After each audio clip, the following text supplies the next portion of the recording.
Okay, part 4. No? Proceed to 07. Ayan. Process directory. Separator. Papaandar tayo ng separator. So, sa ngayon, makikita natin yung separator, hindi naman naka-break. Kung naka-break yan, on, tanggalin natin. So, start natin yung separator. Pag in-start natin yan, basically, tataas yung current. Kasi sa starting talagang tataas current niya bigla. Until bababa ng bababa yan, ibig sabihin, mabilis na yung ikot ng purifier. No? So, ito yon yung purifier. Umiikot na ngayon yan, dahan-dahan na siyang umiikot. So, bago tayo magpa-andar ng steam, make sure na meron na tayong fuel pump. Suction niya, kuha tayo sa... So, ito yung purifier. Kuha tayo dito sa settling. Let's say ito, settling.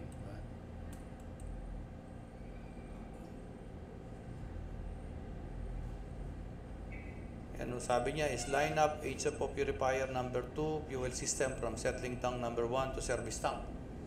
Then punta tayo dito. Ayan, settling tank number 1 to service tank. Ayan.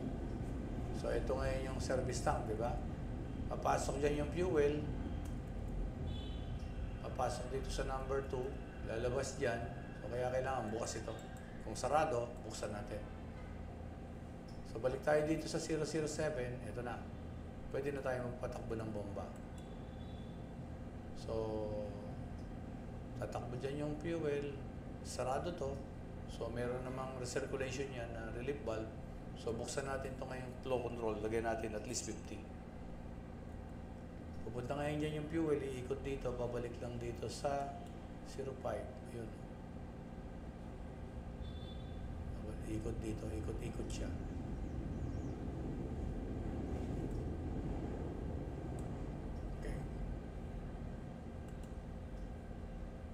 Ayun o. Ayun o. Okay.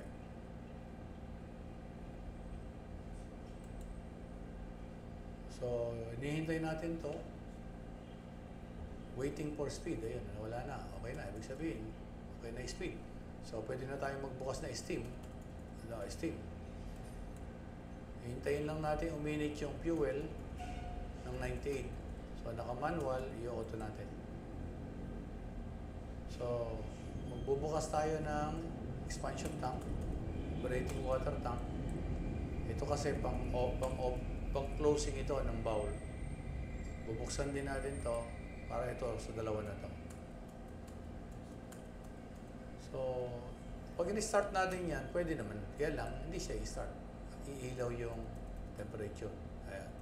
Kaya you have to wait for the temperature na makarating sa more than 98. So, malarma siya. Ibig sabihin, mababa. Mababa yung temperature ko, huwag ka mag-start, sabi niya. Okay. Ayan.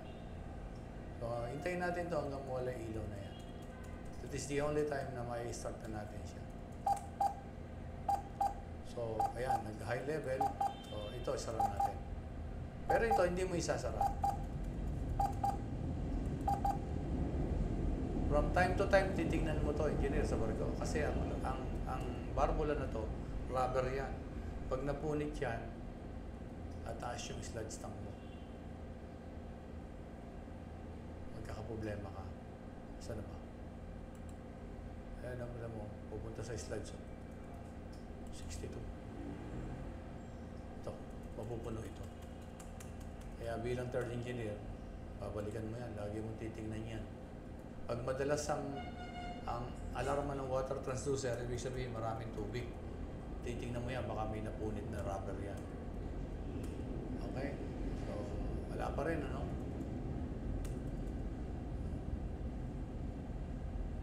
Kahit sa lube oil purifier, huwag lang sa fuel, pwedeng mapunit yan. Sa lube oil purifier naman, pag kaya na napunit, bawa ito. Saan pupunta? Ano pinupurify na ito? Yung main engine. Mangyayari sa main engine mo, mamumuti yung langis mo. At napakarami yan. Magpapalit. Buti kung magaling-galing yung nangyayari yan. Kaya yung purifier, hindi siya basta-basta lang. you have to make sure na hindi, pag once na umaalarma siya, water transducer, tapos dislodge, magtaka ka na. Kung hindi mo man masyadong nakukuha, ask your chief engineer, sir, hindi normal to. Hindi ko nang maalala yung sinabi. Pero you have to make sure na i-attend mo siya or else mamumblema kayo.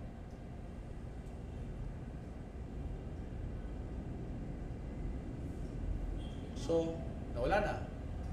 So, ibig sabihin, obserbahan mo ito ngayon, may flow.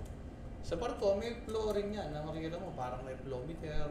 So, tingnan mo kung may flow. Wala pa, di ba? Ayan.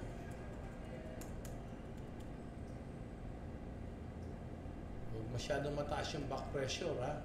Sa barko. Baka sobrang taas yung pressure mo. Bukas na yung valve mo, sumusuka na, hindi pa umaalarma kasi nga, sobrang sa... Paano na i-adjust ito? Yung outlet, masyadong sarado, tataas yung pressure niya. So, bukas na yung valve mo, hindi pa umaalarma. Nagdo-low pressure alarm. Kasi nga, sobrang taas yung ipit mo. Huwag masyadong tataasan. Kasi pag hindi yung malarma, mapupuno na naman yung slugs mo.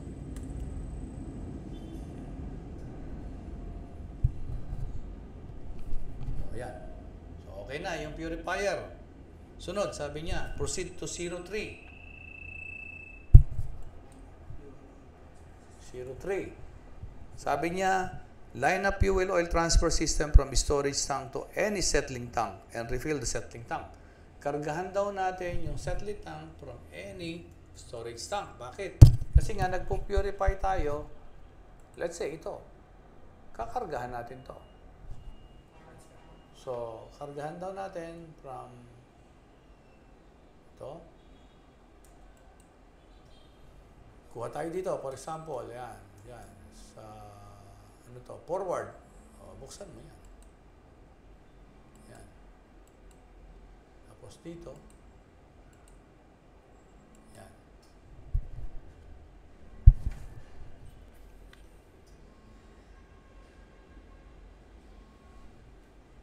So, pag na-okay na yan, patayin mo na.